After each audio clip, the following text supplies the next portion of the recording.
E a gente está dando prosseguimento a mais uma palestra aqui do curso de História Social e as suas possibilidades de pesquisa, né?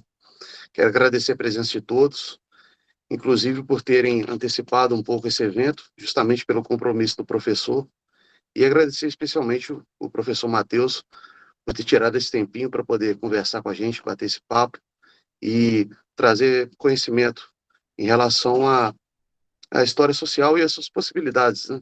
E acho que vai ser uma conversa mais interdisciplinar hoje do que das outras pesquisas. Então, eu quero apresentar um pouco o professor Matheus. Ele é professor do Departamento de História e Pós-Graduação da Universidade Federal de Juiz de Fora. Ele é pesquisador do Laboratório de História Econômica e Social, o LAIS, da UFJF também. Ele possui graduação e licenciatura e bacharelado em História pela Universidade Federal de Viçosa, mestrado em História pela Universidade Federal de Minas Gerais e doutorado também pela UFMG. Ele foi pesquisador associado em estágio de pós-doutorado no Departamento de História do College of Arts da University of Guelph do Canadá. Ele atuou como historiador da Gerência de Patrimônio Material e da Diretoria de Proteção e Memória do Instituto Estadual do Patrimônio Histórico e Artístico de Minas Gerais. Ele é um pesquisador que tem trabalho com ênfase em história, atuando principalmente nos seguintes temas: sociologia histórica, economia e população, demografia histórica, história da família, sociedades escravistas, análise de redes sociais, mobilidade social, hierarquia e desigualdades, geografia histórica e história do espaço, que parece que vai ser hoje o tema mais discutido. Professor, muito prazer que a gente passe essa palavra e agradeço mais uma vez a sua participação aqui. Oi, Igor, boa tarde.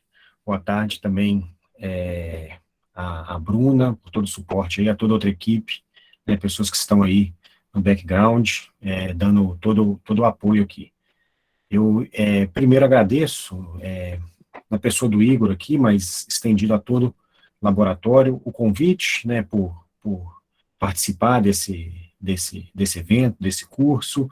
É sempre um prazer para mim falar, né, das minhas perspectivas de pesquisa, das coisas que eu descubro envolvendo fontes e métodos e novas possibilidades de pesquisa. Isso é algo que me dá muito prazer, assim. Eu costumo dizer que eu não sou preso a um tema, assim, a uma área de pesquisa, né, mas eu gosto mesmo de explorar possibilidades, geralmente envolvendo tecnologia e esses novos campos abertos pela história digital. Especialmente hoje, eu agradeço também o pessoal do laboratório, todo o esforço que fizeram, vocês que estavam, né, o público todo aqui presente, que estavam se programando para estar às 2 horas e gentilmente atenderam o meu pedido para a gente passar esse evento para 1 hora. Isso vai ajudar bastante.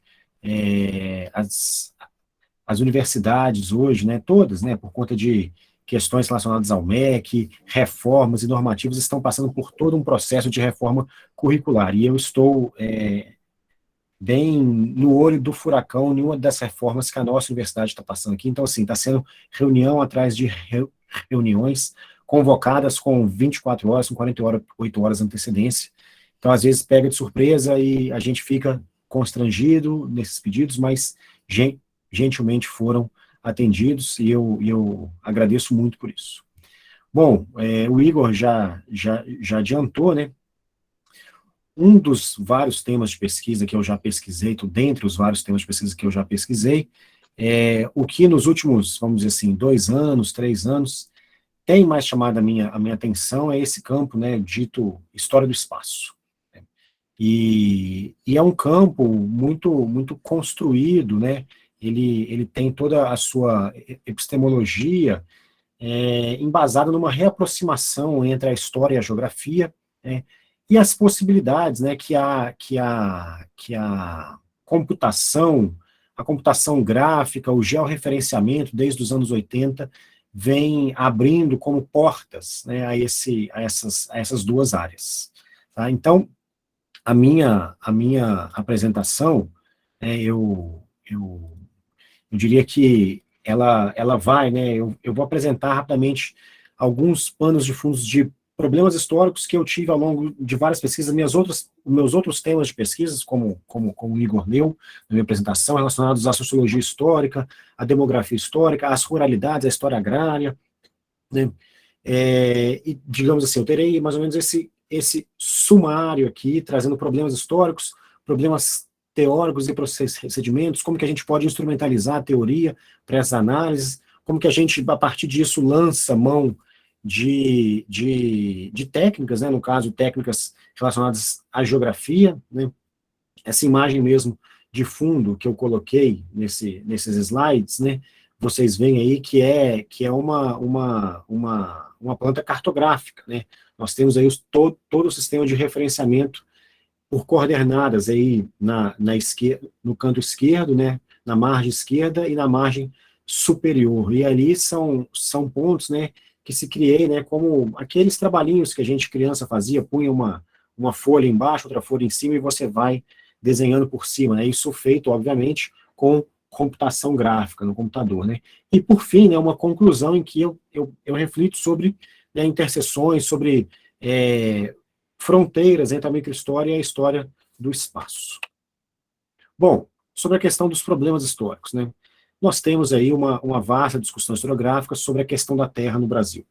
Não vou ficar entrando em discussões sobre autores, né, coloco os textos aí, textos majoritariamente ditos clássicos consolidados, que são aqueles textos que estão lá na base, né, são textos seminais para essa discussão ou para entender essa questão, né, a formação dos latifúndios, o mandonismo local, as várias facetas do fenômeno político chamado coronelismo, enfim, tudo isso passa por esse problema histórico sociológico que tem implicações no autoritarismo político brasileiro.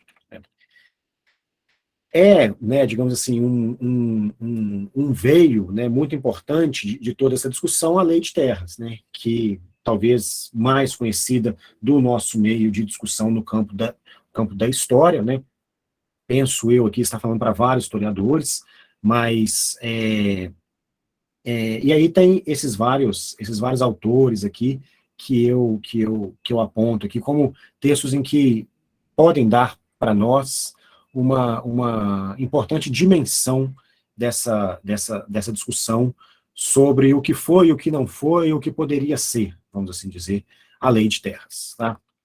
Bom, e aí, indo para o nosso próximo ponto do sumário, né, que eu apresentei lá no início, teorizando os procedimentos da análise histórica. E aí eu tenho como principal inspiração para um método que eu desenvolvi, um artigo que o professor Ângelo Alves Carrara, colega meu de departamento aqui, na UF, ele e um antigo orientando de doutorado dele, fez doutorado e mestrado com ele aqui, escreveram esse artigo, Potencialidades do Georreferenciamento em História Agrária, um modelo para os registros de terra de meados do século XIX. E aí lá nesse trabalho que eles desenvolveram, eles apresentaram o que eles deram por nome de Sistema de Espacialização de Propriedades por Vizinhança. O que isso significou na análise deles? Em que as propriedades de terra, as propriedades agrárias, elas eram os objetos da pesquisa, né? E aí um conjunto de propriedades, né, um conjunto entre essas e as propriedades confrontantes, né, davam estruturas espaciais. Então, é o sítio da Boa Vista, que é confrontante com a fazenda Alegrete, enfim. E constitui-se aí limites de fronteiras entre essas propriedades. Eu peguei o modelo deles, né, e pensei, né, numa formação de redes de vizinhança, em que a propriedade em si não era, oficialmente, naquilo que eu estava querendo, vamos dizer assim, avançar para aquilo que o Carrara e o Laguardia apresentaram, eu coloquei os declarantes como os objetos de análise. Então, aquele declarante proprietário, aquele indivíduo que dizia ser um proprietário de terras, lá na hora de registrar suas terras, conforme previu a Lei de Terras. Então, foram feitos uma série, né, uma série histórica riquíssima, que estão depositadas hoje para Minas Gerais, no Arquivo Público Mineiro, em Belo Horizonte. Mas, né, é uma documentação de dimensão nacional que pode estar depositada em paróquias ou nesses arquivos, né, que tiveram esse esforço de congregar documentações ali. E aí eu me esforcei por trabalhar com uma dimensão de espaço social. E no caso específico da Lei de Terras, um espaço que ele é socialmente declarado. E aí havia toda uma questão em torno disso, do dilema micropolítico de cada declarante que se dizia um proprietário de terra ali, em que ele fazia um minucioso cálculo social, né, em que quem ele declarava como seus confrontantes, né, vivia-se um contexto de indefinições de fronteiras. Alguns historiadores chamam até desse período como a fase áurea do posseiro, né, que gerava um contexto de incertezas e indefinições jurídicas sobre a posse da terra. Bom, e aí eu criei esse organograma, eu fiz esse organograma que resume o que foi esse meu esforço metodológico para espacializar essas relações de vizinhança. Então, nós temos, no primeiro momento, né, o registro paroquial de terras. O indivíduo chega ao pároco e ele declara suas terras. Junto a essas declarações de terra, ele declara os seus confrontantes, que podem ser nomes de pessoas, né, que ele declara como vizinhos, podem ser nome de outras propriedades. E esses vizinhos, né, muitas vezes eles podem ser outros proprietários que também foram declarantes àquele mesmo pároco, né? Então vamos a um exemplo aqui de um organograma que é de um organograma em rede aqui que é fruto desse método, né? Vamos para esse exemplo. O caso aqui do declarante Vicente Soares Ferreira. Ele, na declaração dele, ele mencionou todos esses topônimos, né, que estão com a elipse verde, né, conforme a legenda aqui no canto inferior direito. Todos esses topônimos, né, eram, né, parte da sua declaração. Desculpa, gente, eram parte da declaração do José Ferreira Alves Carneiro, né, que foi um declarado proprietário vizinho por Vicente Soares Ferreira. Um outro elemento que se buscava muito nessas declarações também eram esses proprietários vizinhos declarantes, que são essas elipses amarelas. E vez ou outra, né, a gente se deparava com um problema, porque aqui esses casos, né, todos aqui da declaração do Vicente Soares Ferreira, todos os vizinhos por ele declarados, confrontantes, eram também declarantes, né? Vejam que eles estão com a elipse amarela, tá? Mas vez ou outra apareciam casos, né, em que o vizinho, né, declarado ali, ele não era um outro proprietário, né?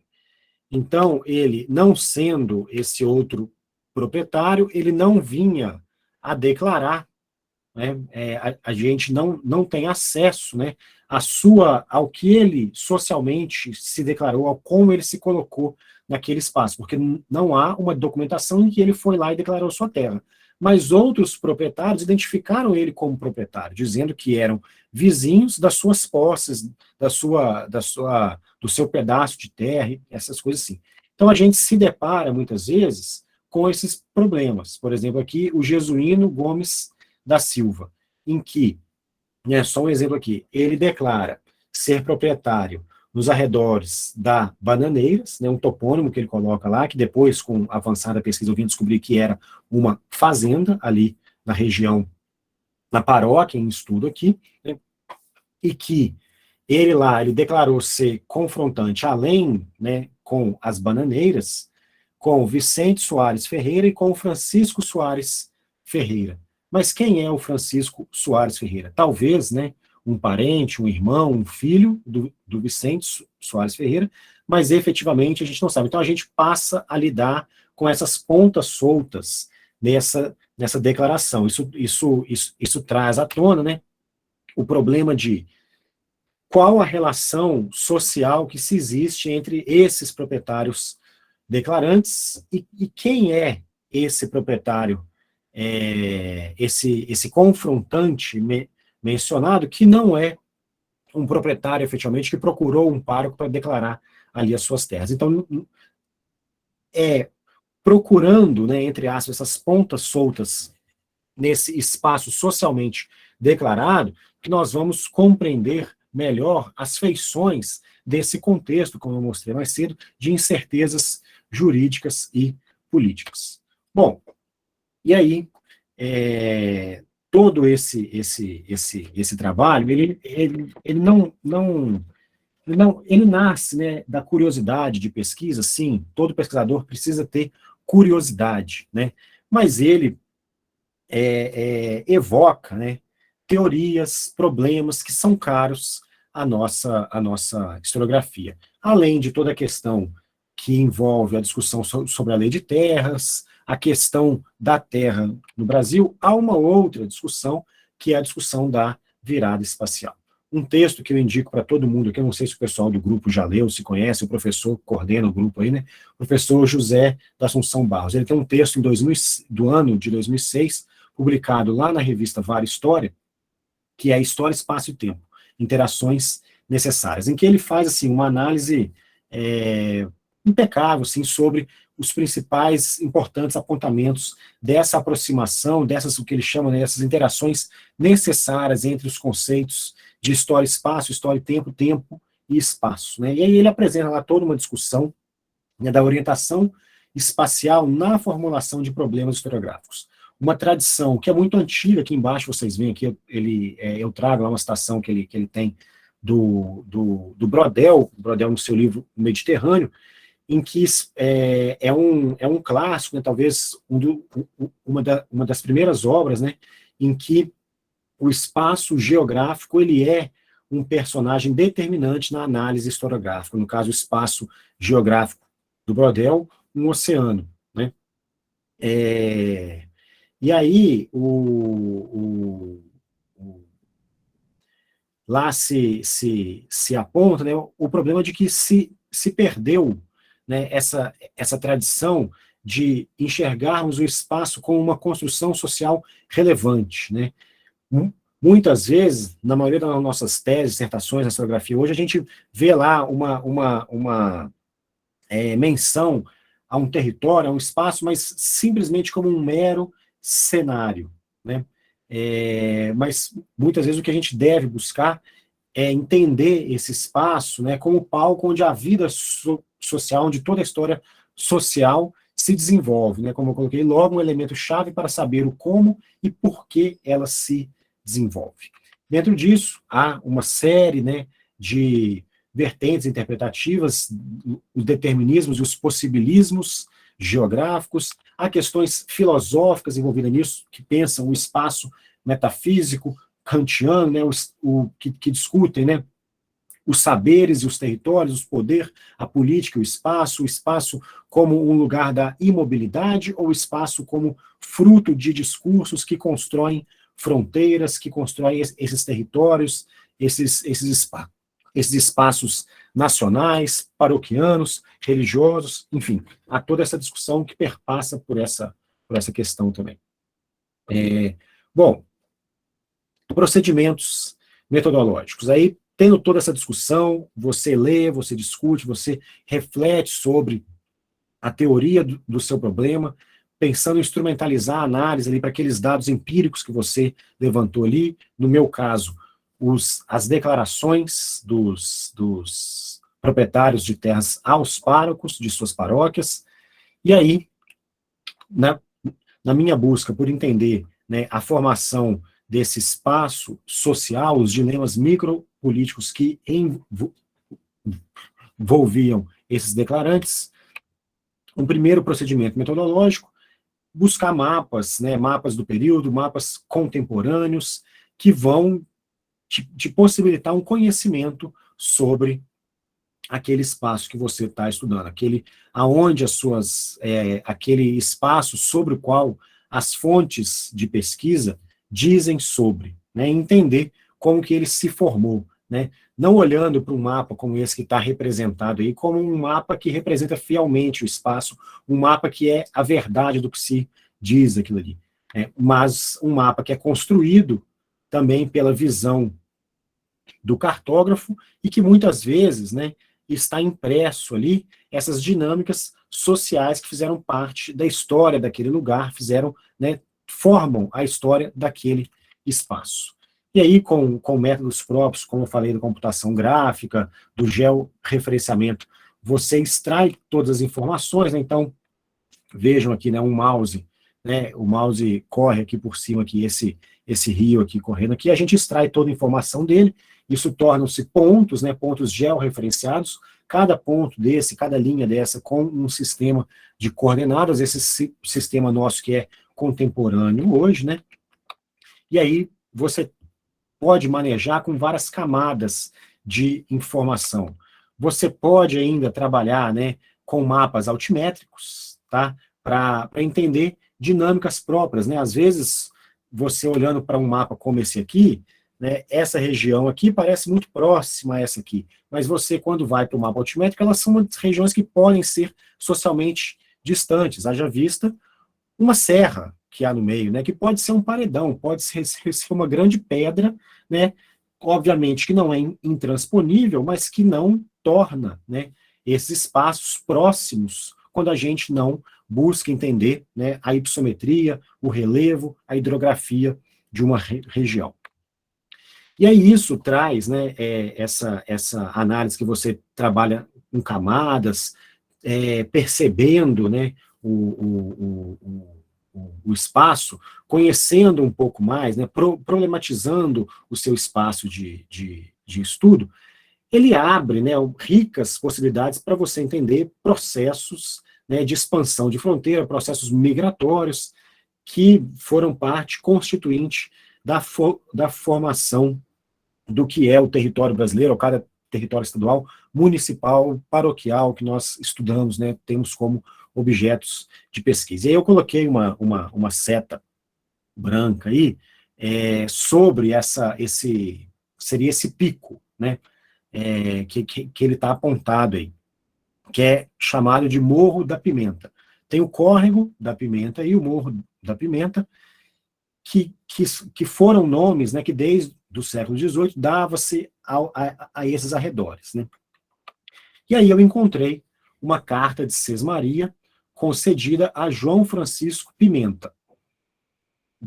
Lá no índice do arquivo apontava para esse mesmo termo, onde, né, corre esse rio, estava esse morro da Pimenta.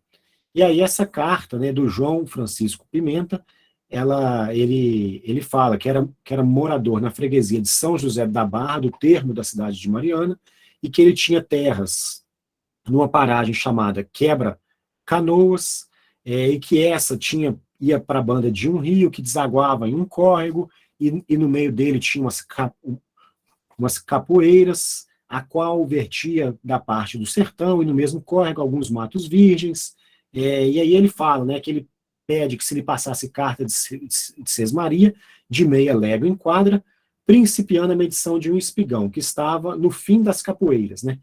Então, assim, há todo um esforço para analisar essa documentação, entender o que são esses termos, né, o que é a capoeira, o que é o espigão, né, são todos termos que denotam a leitura que esse indivíduo fazia sobre aquele espaço ali, né. O que é a capoeira? É um mato no alto de um pico, né, e tinha um espigão ali, né, o que divisava, né, essas terras, a banda de lá, a banda de cá, por onde descia um córrego. E aí, buscando informações, né, usando métodos da cartografia histórica, né, buscando vários mapas e tudo, eu chego a esse mapa aqui, né, a essa representação cartográfica, em que, né, né, não é o interesse, ou não deve ser o interesse de quem está trabalhando com métodos de geografia histórica, tudo, precisar, né, assim, em minúcias, qual o lugar de uma terra constituída, isso é praticamente impossível, né, mas eu consegui demarcar a região onde estava essa sesmaria recebida por João Francisco Pimenta. Está aí o córrego do Pimenta, está o córrego do Quebra Canoas, que lá ele chamou a paragem do Quebra-Canoas, né? E há o córrego João Ferreira, alguém, né, que ele cita, né, anos mais tarde, no momento da confirmação daquela sesmaria recebida. Bom, aí vamos para uma outra ordem, né, uma outra possibilidade de avaliação de problemas, métodos de pesquisa, em que aqui uma tabela base, né, um recorte da tabela base de como os dados são recolhidos. Só um momentinho, gente.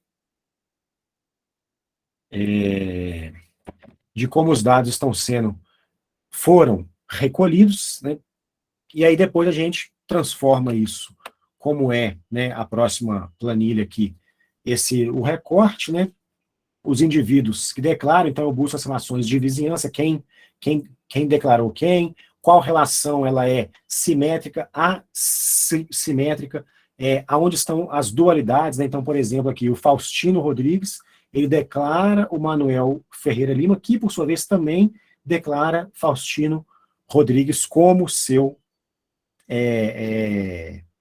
confrontante também.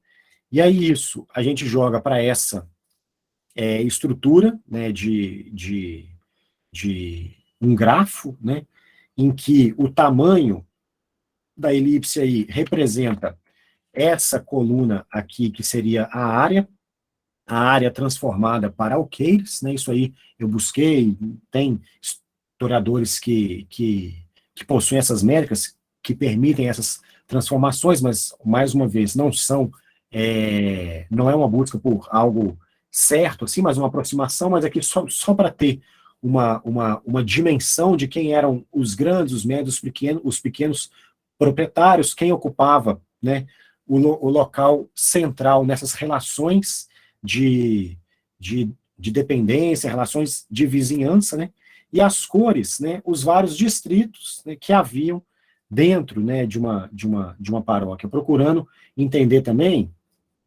por exemplo, aqui o José Antônio Barros, né, que declarou terras lá nas nascentes do Ribeirão Brejaúbas, e ele é mencionado sempre por indivíduos proprietários, declarantes, né, no Vale do Ribeirão Brejaúbas e Rio Chopotó. Né? Então, assim, aí às vezes eu não encontrava nos mapas o que é o Vale do Ribeirão Brejaúbas, mas, aliás, eu encontrava o Ribeirão,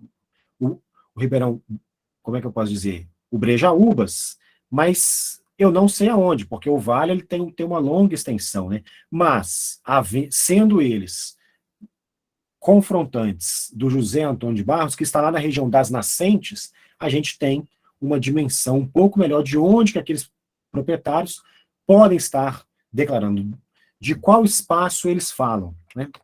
E aí aqui, só um exemplo, né? Eu aqui simplesmente peguei a informação do gráfico e jogo em cima do mapa, mas para ilustrar um problema, né, em que esse, ao fim e ao cabo, é o esforço de compreender como que essas relações sociais de confrontação, de limites, de vizinhança, como que elas estão inseridas, como que elas moldam e são moldadas por esse espaço, né, por todos os limites e possibilidades que são abertas pela geografia local.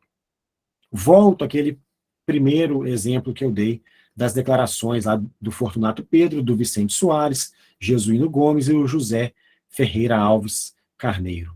Peguei todos os topônimos que eles mencionam, que podem ser fazendas, córregos, rios, ribeirões, altos de morro, todos esses elementos, né, da forma como eles leram, como eles viam, enxergavam e declaravam o espaço em que viviam. Fui aos mapas, né, históricos e, por exemplo, aí encontrei, Cachoeirinha, Fazenda Cachoeirinha, muito próximo ali a Bananeiras, aqui Fazenda Bananeiras, a Fazenda da Esperança e a Fazenda do Itaçu. Né, são 4 fazendas que são mencionadas ali.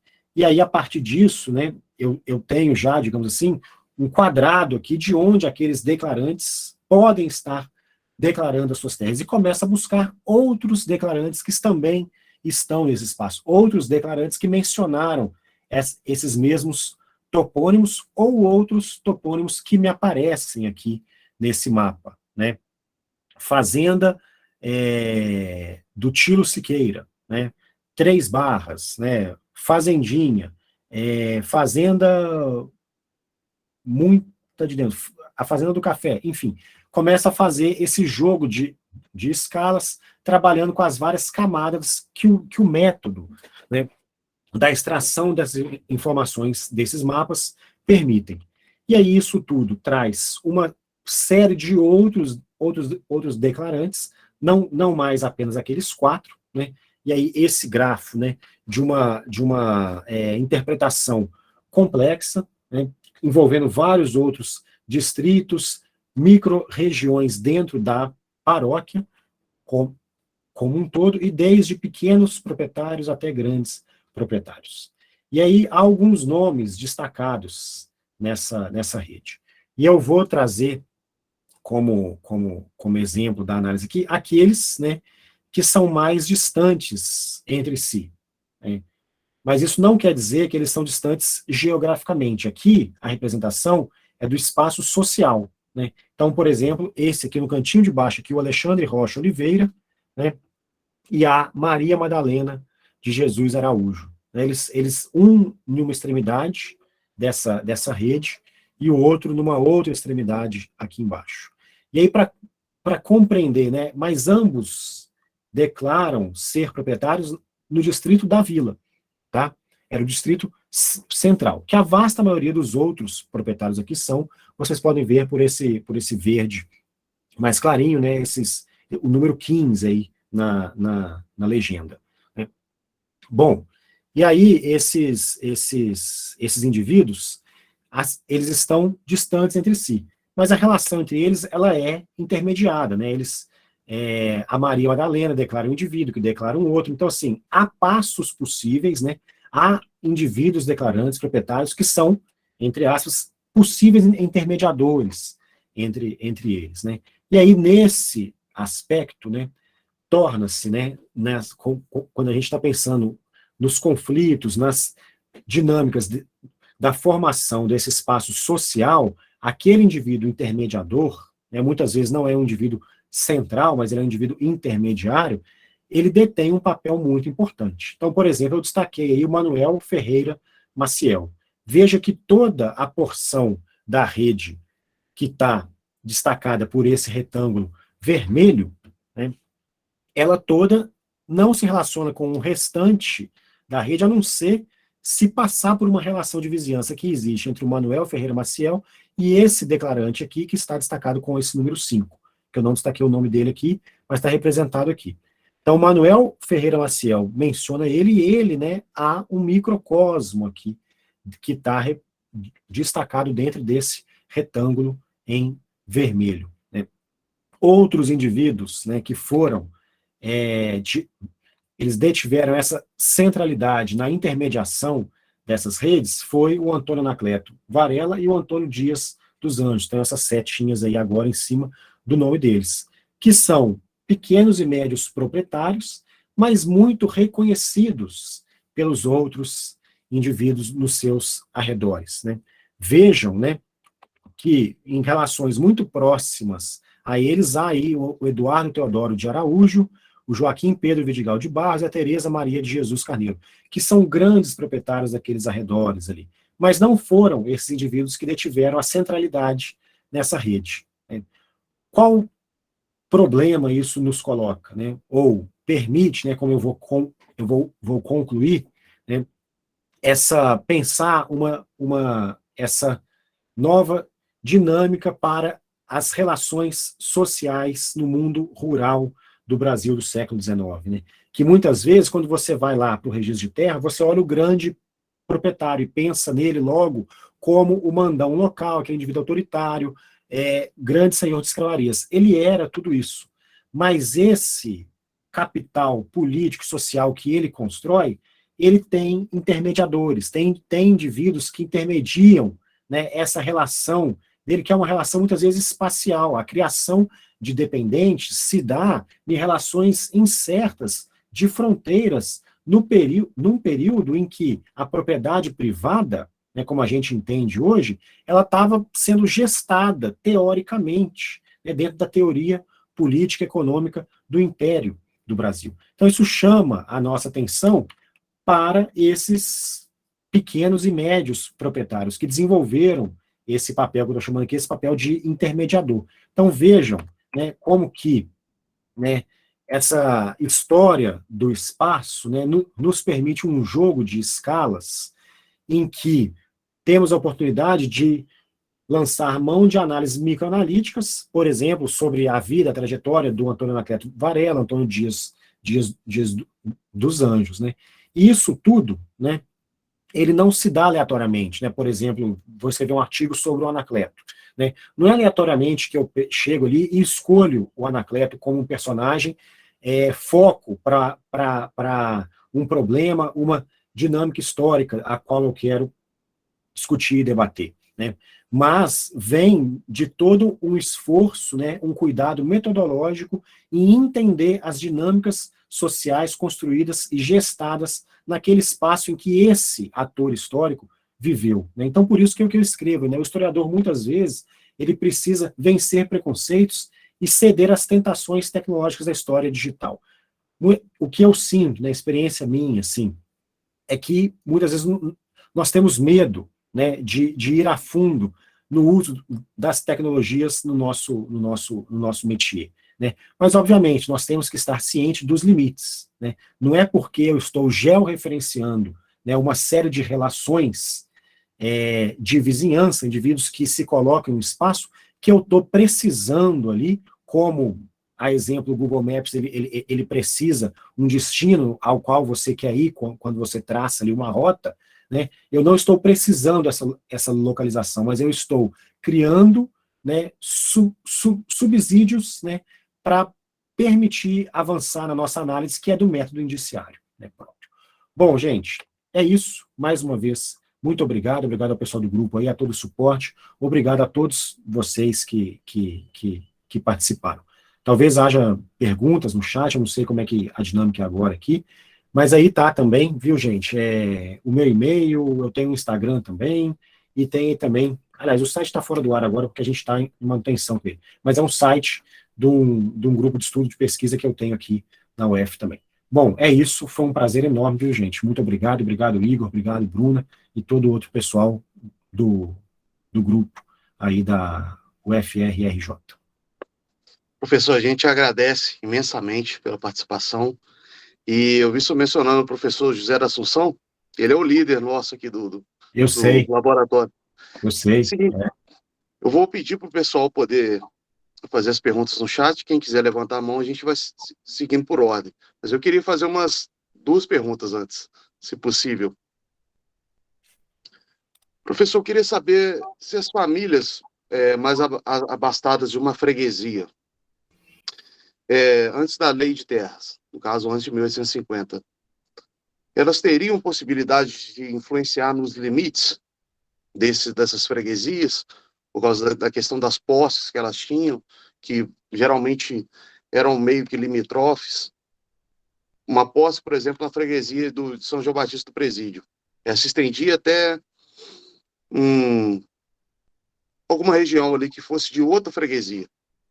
Será que tinha um limite específico para desses municípios, da questão ou as paróquias que determinavam? Como é que funcionava mais ou menos isso?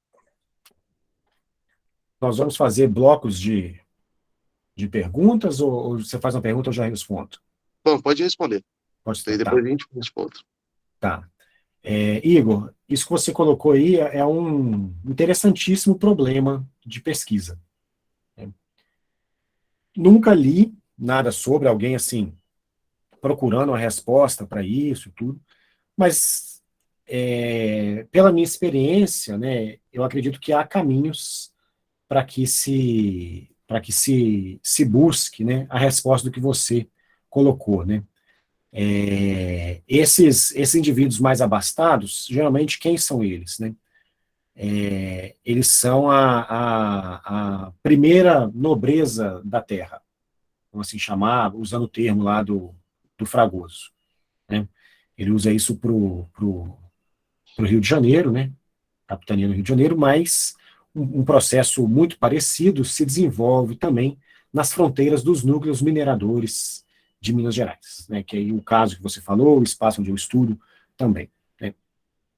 São majoritariamente sesmeiros que, para tornarem-se sesmeiros, tinham que apresentar justificativas ali, ter bens, né, ter monta, né, escravarias para, né, lavrar aquela terra, ocupar e colonizar aquela terra, aquele sertão, né, o sertão aqui, no sentido de o que se distingue da civilização, né, então onde está a selvageria.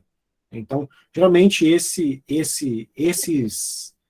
os descendentes, né, os herdeiros desses indivíduos são as abastadas famílias que chegam, né, abastadas em princípios e meados do século XIX.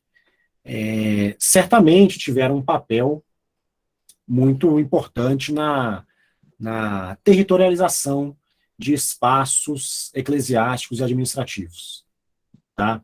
Porque tem aquela estratégia, né, de cria-se uma paróquia dentro uma paróquia, uma capela dentro da sua propriedade, né, que há toda uma simbologia a, materializada, né, ao entorno dessa capela, né, e aí daí se parte, né, para dessas capelas, né, eventualmente uma ou outra, né, há aquela concessão, né, de terras para o episcopado, um curato, né, e vem com isso uma série de privilégios, né, como, não vou dizer parte nos dízimos, mas isenções taxativas.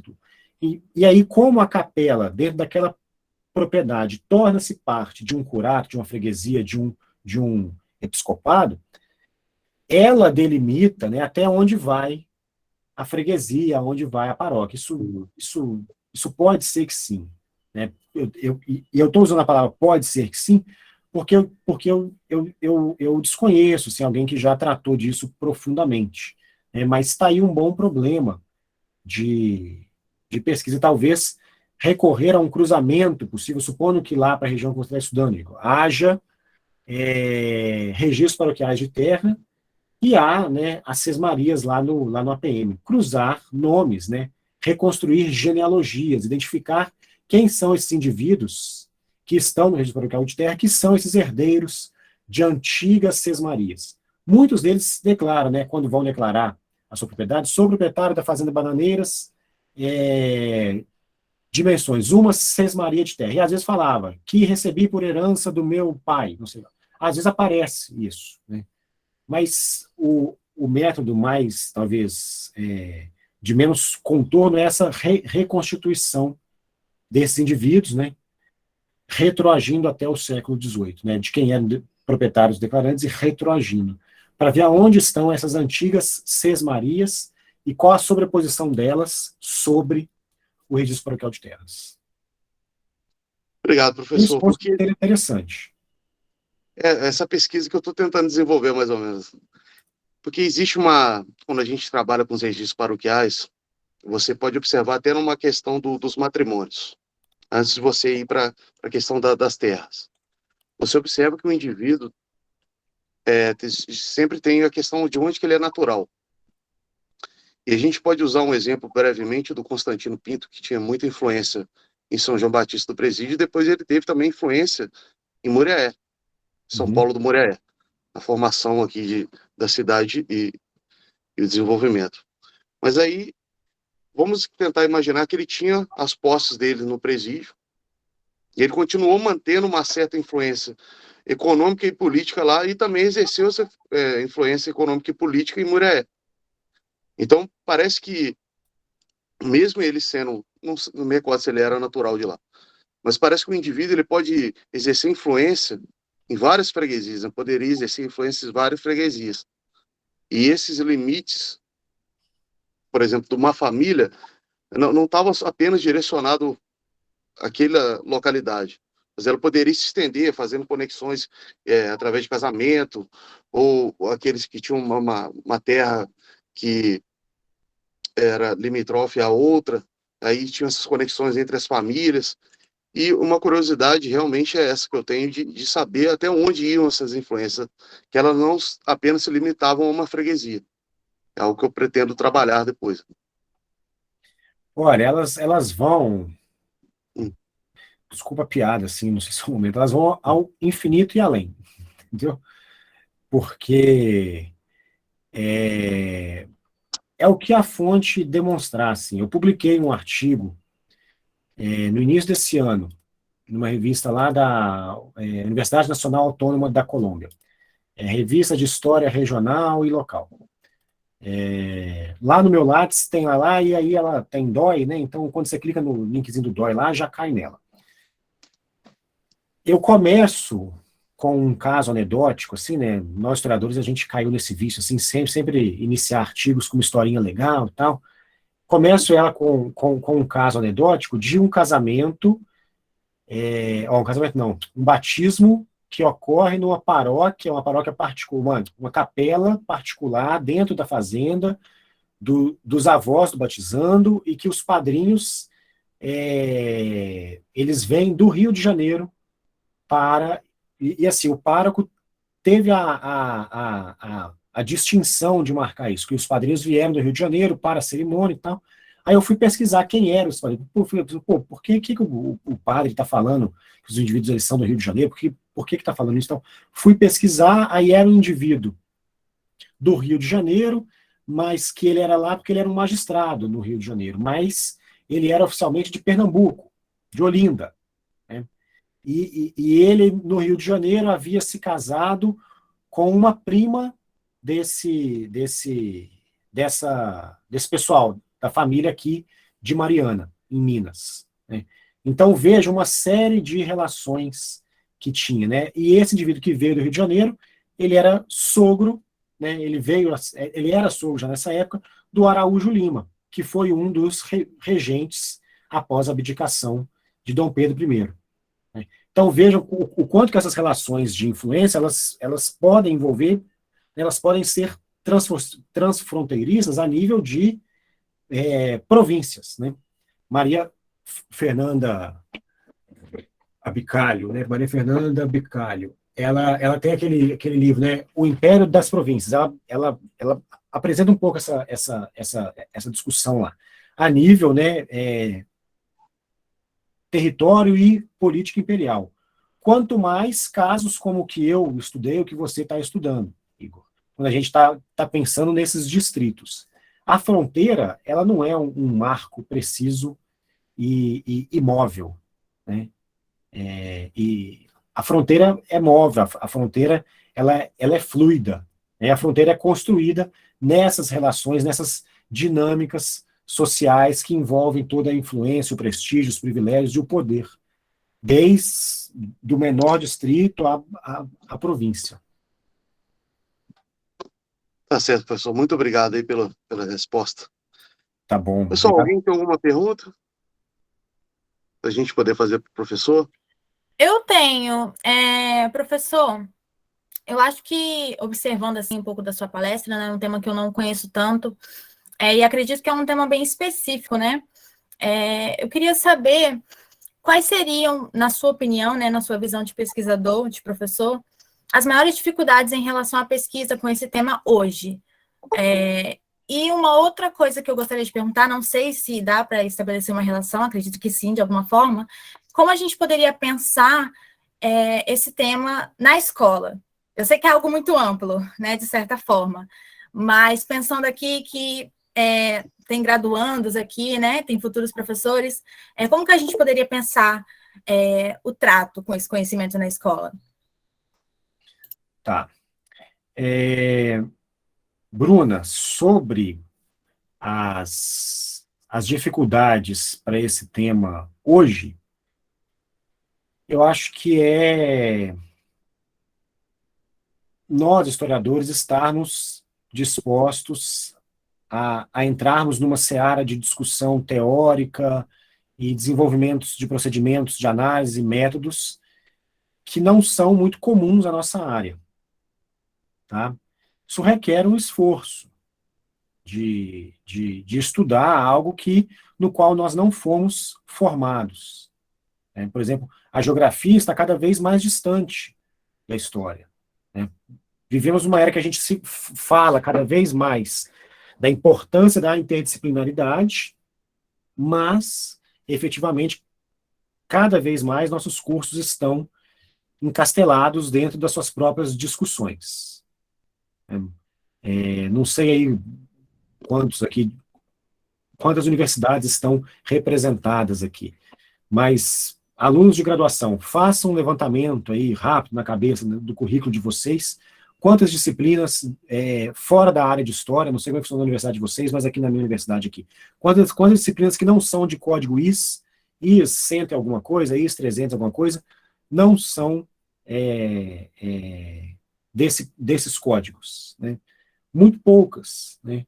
No máximo, assim, na licenciatura, aquelas disciplinas de edu e tal, mas disciplinas da geografia, da antropologia, da política, do pensamento sociológico, elas estão desaparecendo. Então, eu acho que o primeiro desafio é esse, viu, Bruna? É a gente começar a estudar algo ao qual não fomos formados e um exercício, um esforço ao qual não estamos acostumados. Né? É você tá disposto, né, no meu caso, a olhar um evento que é um evento da geografia, mas eu tenho que ir nesse evento, mas ir lá para aprender. Né? Tenho muito a falar? Tenho, mas vou lá para aprender, porque eu tenho que aprender com eles, os geógrafos. Né? Agora, a sua pergunta, né, deixa eu só ver se eu entendi. Você está querendo saber sobre desafios também ou possibilidades de levar esse tema para a sala de aula? Eu penso mais em possibilidades, por ser algo novo, né? Pelo menos eu acredito que seja, né? Muito específico. Então, primeiro, possibilidades. Como a gente poderia inserir isso na escola? Tá. Primeira possibilidade, né? É um professor de história que está ali com a sua turma, está ali com o seu livro, material didático, a sua apostila, o que seja que ele tá usando ali, aquilo que ele usa e que alunos têm acesso, o livro didático, vamos usar aqui, mas eu sei que várias escolas usam apostilas ou outros materiais. Começar a problematizar os mapas ali presentes. Né? Descobrimento do Brasil. Né? Primeira coisa, vamos desconstruir essa ideia de descobrimento. Tá? Segundo, aí vem lá, fala de capitanias hereditárias, aí aparece aquele mapa das capitanias hereditárias, que é feito após, né, a chegada do Tomé de Souza, acho que é ele mesmo, e que todo mundo conhece esse mapa. Né? Se eu procurar aqui rapidinho aqui no Google, que eu vou achar, eu coloco ele aqui, todo mundo, eu já vi esse mapa, tinha no meu livro. Primeira coisa, vamos parar de olhar para aquele mapa como verdade. O que aquele mapa quer dizer? Qual o discurso colonial português há por trás daquele mapa? Né? Quais populações nativas ou escravizadas foram omitidas daquela representação do que era a América Portuguesa naquele período? Acho que a primeira exercício é esse. Tá? É um exercício de cartografia histórica, história da cartografia, em desconstruir o mapa. O mapa não é uma verdade. Tá? Acho que a primeira coisa que um professor pode fazer, e porque os nossos livros estão recheados de mapas. Uma discussão, essa também interdisciplinar, que eu faço, né, sendo dessa área, é com pessoas da história da educação, do ensino de história, em que a gente busca entender, né, a gente está fazendo um levantamento sobre esses mapas em vários livros, né, do Programa Nacional do Livro Didático. Qual o papel que esses mapas estão desempenhando no ensino de história, né, e problematizar isso. Segundo, né, para além disso, né, indo mais para as questões instrumentais, né, de você representar o espaço, pensar os indivíduos no seu espaço, pensar outras ordens que envolvem a geografia. Seriam aulas interdisciplinares entre o professor de história e o professor de geografia, em que o professor de geografia está com a mesma turma ensinando questões relacionadas à climatologia, e que tem muito a dizer para o professor de história também, porque o clima, né, local, o solo, o tipo de terra que se tinha aqui, que são temas lá da aula de geografia, ele muito tinha a ver quando a gente vai falar do ciclo do açúcar, por exemplo, tá? Agora aqui eu só fiquei no que é a minha área, né, gente? Eu só falei aqui de exemplos de história colonial, né, o que seria a história colonial. Agora,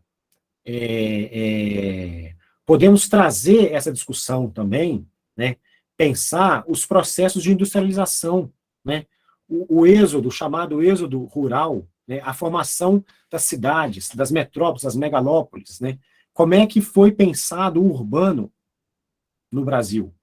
Né? Qual o traçado que as cidades tiveram? Né? Vamos pegar o exemplo Rio de Janeiro, capital. Né?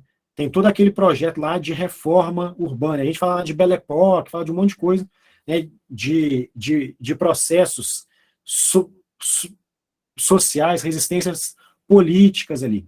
Mas como que naquele espaço que se formou, que se construíram espaços da exclusão na cidade do Rio de Janeiro, né, como é que ele configurou, né, a desigualdade, né, como é que ele, enfim, são outros temas também possíveis que, no grosso, né, do tradicionalismo do ensino de história, o historiador está pouco preocupado com isso, ele não vai muito a fundo. Né?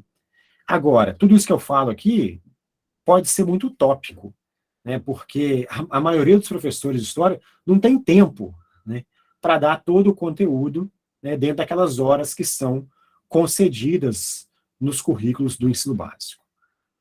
Agora, eu lanço aqui essas possibilidades, né, como provocações, né, mesmo sim. Não, longe de ser obrigações. A vida do professor não é fácil. O professor não tem que achar que, assim, eu estou fazendo muito pouco, nossa, devia fazer, como é que eu nunca pensei nisso? Não, gente, a vida do professor é extremamente difícil. Mas, sendo possível, você achando uma brecha, o professor que está aqui me ouvindo, tente conversar mais, né, leia, estude sobre possibilidades dessas interseções entre a história e a geografia. Isso vai enriquecer muito, isso vai chamar a atenção do seu aluno. É isso. Eu acredito que isso vai trazer frutos muito grandes. Super respondido, professor. Obrigado, Bruno. Bom, por enquanto não temos dúvidas no chat. Igor quer falar mais alguma coisa? Igor, comentar? Só quero agradecer, né, já que a gente não tem mais pergunta, o pessoal está elogiando, e realmente foi uma palestra muito rica. Tenho certeza que agregou muito para todos nós aqui. Tá bom. E muito obrigado mesmo, Matheus, por ter compartilhado esses conhecimentos com a gente, ter compartilhado o seu tempo também, e ter arrumado essa brechinha na agenda. Eu sei que todo mundo aprendeu muito aqui hoje. Tá bom, obrigado. Obrigado, Igor, obrigado a Bruna aí, o pessoal presente aí, todos os ouvintes. Eu vi por aqui a carinha dele, não estou vendo mais, mas estava aqui um aluno nosso aqui, o Franklin. Um abraço aí, viu, Franklin? Muito bom te ver por aqui. E eu queria dizer assim, parabenizar pela iniciativa mesmo do laboratório de vocês. Acho que foi ótima. Tá gravado, por favor, podem disponibilizar, não tem problema algum. Eu vi alguém pedindo aqui sobre disponibilização de slides. Eu acho que estando gravado, né, o slide está lá na gravação também. Eu não sei se isso vai para YouTube, como é que vocês vão fazer, Bruna? Sim, vai para o YouTube, mas, professor, a gente tem esse costume de tentar passar os slides para os alunos, e aí eu ia até te pedir se você puder mandar os slides para o nosso e-mail, e aí quem tiver interesse dos alunos, né, mande um e-mail para a gente que a gente repassa, tá bom? A gente compartilha. Tá. Depois, então, Bruna, me procura, se você quiser, Igor, passe meu número de celular para ela, porque assim, acontece que várias dessas imagens, né, são imagens autorais minhas, mas eu já publiquei elas em livros, e aí editoras pedem o direito autoral dessa imagem, eu cedo o direito dela para estar isso um livro numa editora, ou artigos também. As revistas estão cada vez mais preocupadas com isso, por conta dessa lei geral de proteção de dados que apareceu no nosso país tempos atrás. Eu não tenho problema nenhum em compartilhar, mas assim, que quando a gente for o compartilhar, que tenha o cuidado, né, de de pensar o direito e o uso que há sobre essas imagens. Eu falo isso não pensando no meu direito de autor delas como ferido, mas porque eu já cedi o uso delas a outras pessoas, outras editoras, revistas e periódicos, tá? É só isso que eu destaco assim. Mas aí depois a gente conversa, eu te passo lá os slides, sim, tá bom? Ok. Quero agradecer a sua presença, professor Matheus. A palestra foi maravilhosa. Quero agradecer ao Igor também, né, que está organizando o evento. O evento está sendo um sucesso. E dar alguns avisos finais, tá, gente? O primeiro, em relação à lista de frequência, né, como eu já falei, é muito importante que vocês assinem. Passei de novo, vou deixar até o final da gravação.